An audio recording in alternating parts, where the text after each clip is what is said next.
good morning, evening, or afternoon, whichever one's going on for you at this current point in time. Today we're talking about the Flex and the Ridgid, specifically the routers.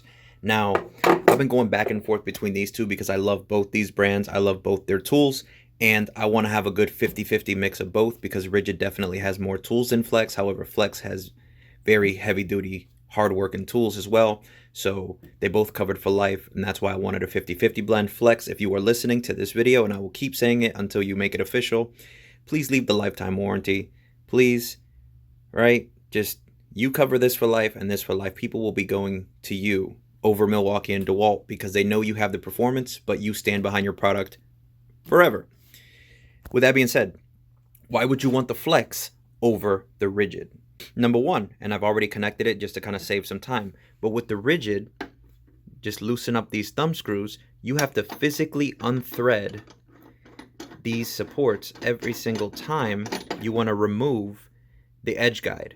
I think that's really stable, like it's really good, but it's super annoying. So if you're just making a couple of these or you're having to switch back and forth, it is worth saying that yes, it is made of metal and it is nice. So when you're doing your edge guiding, you are going to get a very stable result. But the issue here is that threading on and off is, time consuming in the future. Meanwhile, with the Flex, we are literally seconds away from having it connected. It's as simple as hook goes in, right? Trying to do this with one hand here, but it's as simple as in and a half turn to this little lever, and that's in.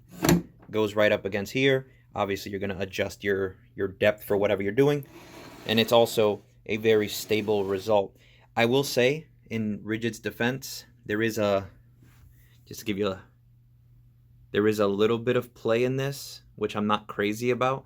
But again, you are essentially having an edge guide that can be taken off in that fraction of a second. You see what I'm saying?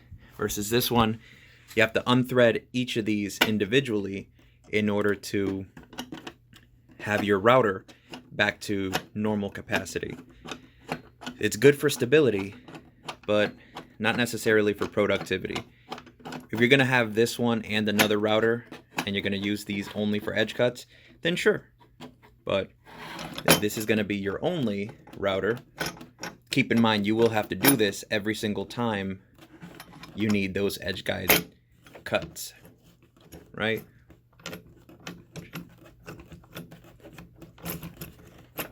And I'm trying to go as nicely as possible, right? So that does take time. If we're talking about accessories, this mega base plate does also come with the Flex. The Ridgid does not have that. So if you're using larger material or more specific cuts, it is included.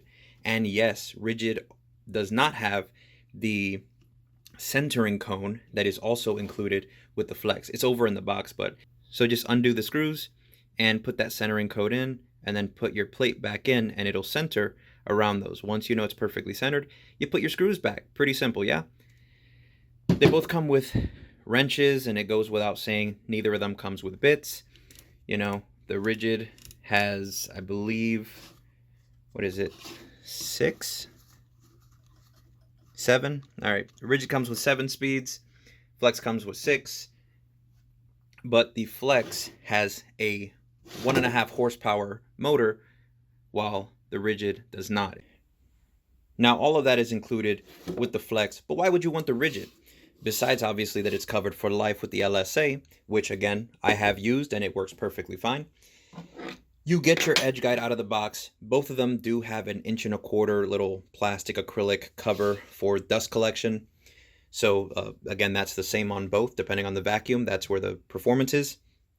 But it goes without saying, Flex sometimes just makes unnecessarily heavy tools for no good reason other than performance. Sometimes people need to be on the go with their tools, like myself with a contractor bag. Nobody's just like walking around with every single tool they have in a trailer, in their truck, or in some kind of pack out or stack pack or something. 3 pounds, 2 ounces, right? Pretty lightweight for what it is. Meanwhile, the Flex, coming in at 3.8 pounds, right? So there is a clear difference. If you look at the specs for the Ridgid, it says 0 horsepower, so it's probably like 0.8, 0.9 horsepower, maybe 1 at peak with a specific battery. But this one does more. This one's stronger than the Milwaukee, and if you've ever had the M18 in the hand, the M18 Fuel Milwaukee is probably the nicest in the hand. Also, speaking of hands, if you are talking about real estate and you happen to have bigger, chunkier hands, the DeWalt XR and the Flex you're not going to fight for real estate on those. Meanwhile, if you have medium, smaller hands, then the Ridgid is for you. That's not to say like you're not a man if you have bigger or smaller hands.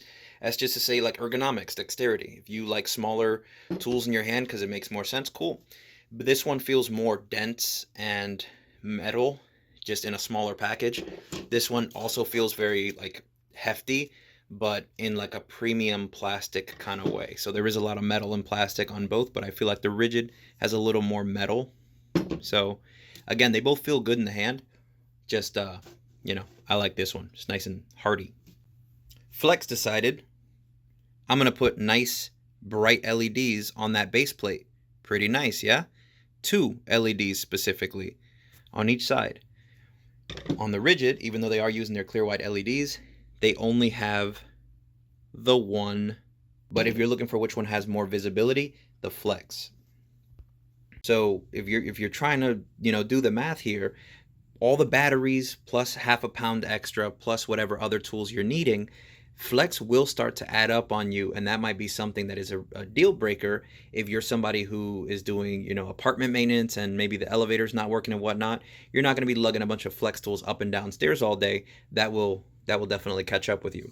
Meanwhile, the Ridgids are super lightweight. Again, yes, they are semi-hollow and a lot of plastic, but this tool does not seem to be super cheap. As far as adjustments, you open her up, and it's essentially pinching these 2 tabs, right? One here on each side. You're gonna pick those up, and you're able to make your macro adjustments. So if you need a big change in depth, you use those.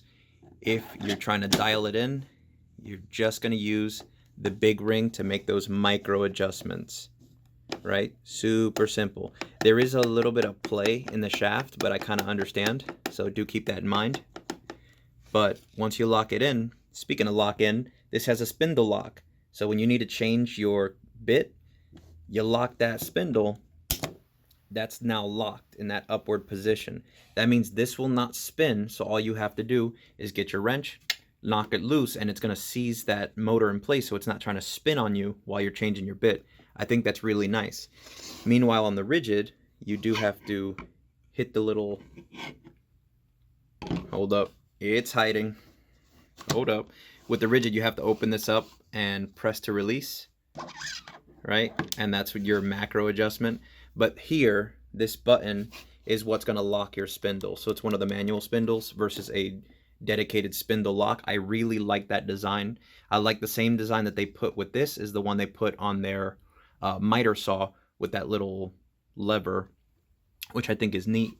They both lock down, both pretty solid. In terms of which one's easier to open and close, definitely the Ridgid on that one. This one is a little tougher to close, but it does feel... Trying to do this with one hand, pinky power.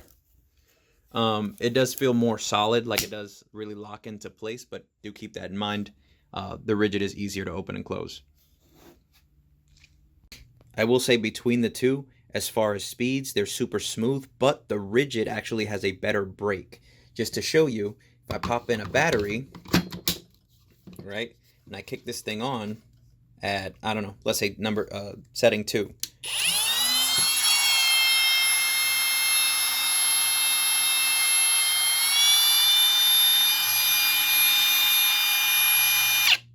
As soon as I hit the button, yep, it just turns off. No problem. Meanwhile, with the Flex, check this out. You press that button, which I like that it's a single touch design versus that switch that goes back and forth. With this design, there's a little bit of space around it. So yes, there might be sawdust, but it's also easier to blow out than stuff that might gum into that button. But when you hit it, again, let me just make sure I'm not on max speed here. There's no need for that. Let's go to number 2. When I turn it on, right? Oh, check that out. Remember how I left the spindle lock on? It will not let the tool go until that spindle lock is off. So the lights flash to let you know, yo, you forgot something. So once you lock it back in place, it'll let you start up.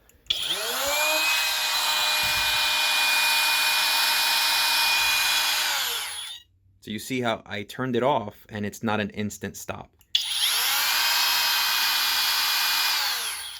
So there is a bit of a wind down with the flex. Now again, there's way more horsepower here than here, so it does have to ramp down. But keep in mind, if you are doing sensitive pieces and you need that bit to stop instantly to make sure you're not damaging more material, the quicker brake goes to the Ridgid.